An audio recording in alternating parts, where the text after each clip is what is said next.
The one property we've had for several years, our Aston Bay property up in Nunavut, and just in the last year, we've picked up a new set of properties in a new jurisdiction, in a bit of a warmer spot down in Virginia in the U.S.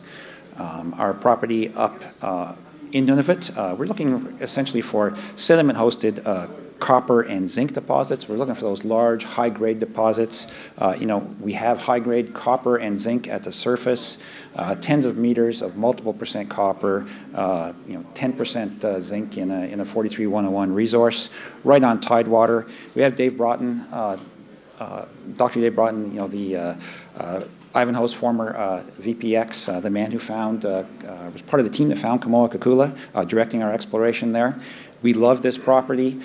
We love the fundamentals for copper and zinc, base metals in general, going forward. Unfortunately, at the moment, the market is not so interested in early-stage base metal exploration plays. So we're not going to be doing anything with this in the immediate term. The good news is we essentially have no holding costs. We can keep this for several years, and we essentially just will wait for the market to tell us when it's time to turn this exploration back on and get back up there. So the majority of our efforts are going to be spent in the next several quarters on our Blue Ridge properties in Virginia. And what we have there really are some gold exploration plays. We have both Carolina slate belt style of gold mineralization. You can think about the Hale gold deposit that's being run by Oceana right now, and also the historic the Virginia gold pyrite belt that was mined in the early 1800s. There's also great polymetallic copper, zinc, gold, cobalt potential, and I think one of the major things to note about this, our properties down here, we've picked them up from Don Taylor. Don Taylor had a privately run exploration company here. Don is the former COO and founder of Arizona Mining that was just bought last summer by South 32. So Virginia, people think, are there any mines in Virginia? And we almost have to resort to these historic plaques. It's been so long since anybody really thought about mining in Virginia. And this plaque essentially says that Virginia was one of the preeminent gold mining districts in the United States prior to the California gold rush, around 1850. So there definitely are mines here. It is a very prospective area geologically. So we have essentially over almost 300 past producing mines in the area, and really, so we have some really significant brownfields exploration potential here, both along strike and down dip. You have to remember, around the 1850s, they didn't have the same technologies that we have today for both exploration and mining. Things we take for granted these days on the exploration front, like geochemistry, modern geophysics, very simple things like drilling. It wasn't so easy to determine where a deposit went if you lost it either through pinching out or faulting off. We can essentially explore these past producers now using this, and it's not just a long strike. Down dip, the pumping technologies that they had in the early 1800s were nowhere near as sophisticated as they are today. Most of these mines were about 150 feet deep. That's pretty much the maximum there. So great potential there.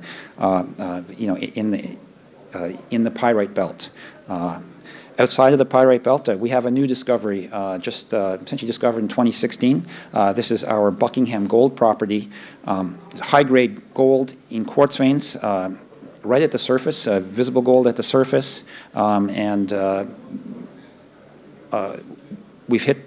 We've done some drilling, got some ounce plus gold mineralization over some decent widths, as you can see there. But in addition to the very clean gold in quartz veining, we also have what you might want to call Hale-style disseminated gold, but essentially it's disseminated gold with silica, pyrite, and some sericite. Wider widths, a bit lower grade, but still, 2+ gram per ton gold. So a new discovery, a new style of mineralization, somewhat different from the historic Virginia gold pyrite belt, but great potential there as well. And it's not just gold. The reason we picked this project up originally was for the base metal potential. There's certainly perspective for VMS, the SEDEX, or those BH, Broken Hill type deposits here. Some very sparse drilling over the last couple of decades, but multiple percent copper, again, multiple percent zinc, and kind of forgotten also is there's actually some very nice cobalt as well, up to 0.25% cobalt. Previously unrecognized, nobody cared about cobalt, 10 years ago. We're not certain, what form the cobalt's in, what mineral it's in, whether it's recoverable, but nevertheless, it certainly needs to be chased up, and we look forward to doing that. But again, when the base metal market lets us know that it's that we should do that. So it's not just the geologic potential of Virginia that makes it so attractive, it's the jurisdiction. And the most important thing about Virginia is the property rights there. They have what they call a fee simple jurisdiction, and really what that means on the exploration front is that if you own the land or if you have a deal with a private landowner, there's no permitting required for exploration or drilling. And that allows us to act very quickly. So that is a great advantage to us there. And of course, if that private landowner is a timber company or a forestry company, that's the best possible partner you can have here. Timber companies, of course, they're in the resource extraction game. They understand the resource business. Also, timber companies have large parcels of land. And that's critical. You need to have enough room to do the exploration, and then if you get to that stage where you can put a mine in, you have enough room to put the mine in and still have some elbow room, so you're not infringing on any other nearby landowners. So great opportunity here. Great for Aston Bay. We get geographic diversity. Picking up these Virginia projects, commodity diversification as well, picking up gold. Great opportunity with just little modern exploration here, and picking up this project from Don Taylor, who's been working in this area since the 90s.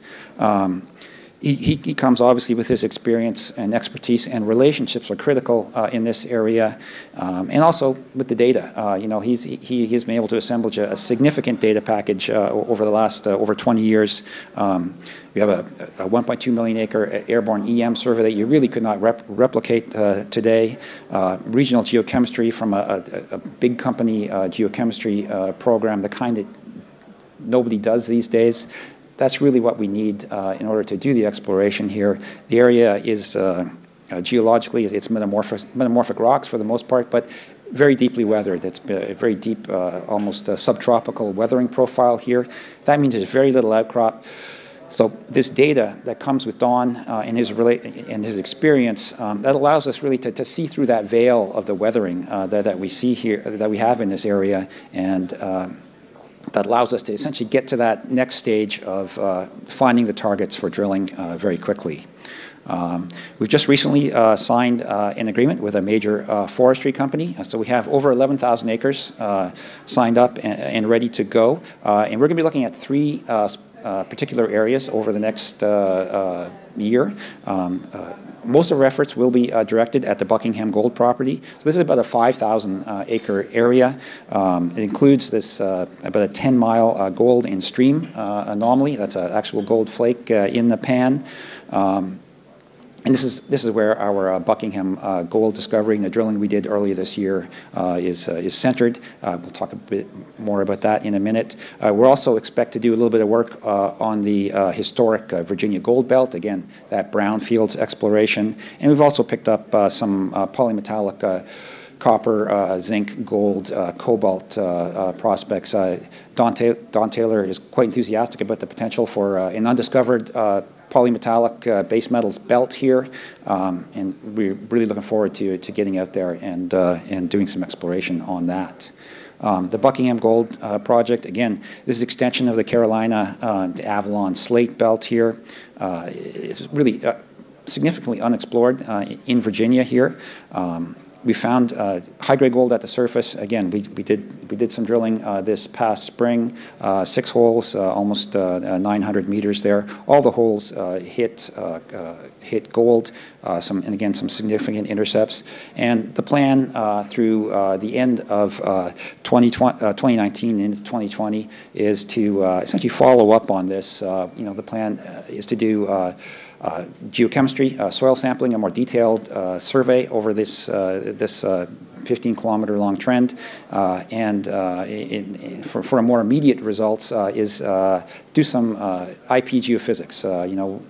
We have a fairly good idea of the orientation of both the quartz veining and the disseminated mineralization in the subsurface. We want to run some orientation geophysical lines over the known mineralization, determine what the signature is, and then step out and then see where we see that signature along strike and elsewhere in the property. That'll get us to drill targeting very quickly, and we think we can drill later this year or early next year. Share structure. We have very strong institutional shareholders at 21%, Commodity Discovery Fund out of the Netherlands, JP Morgan and McKinsey Investments from Toronto, about 9% management and insider holdings. In terms of our cash, we have a placement open right now, and really that's our plan right now. We're looking to raise about $1 million, and then that will allow us to essentially jump on this, get that geophysics done, and get to drilling very quickly. So really, that's our next steps.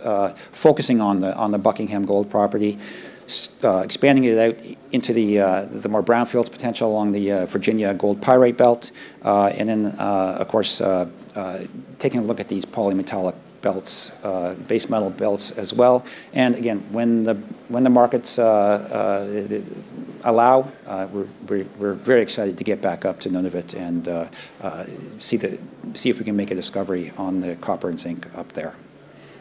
Thank you very much.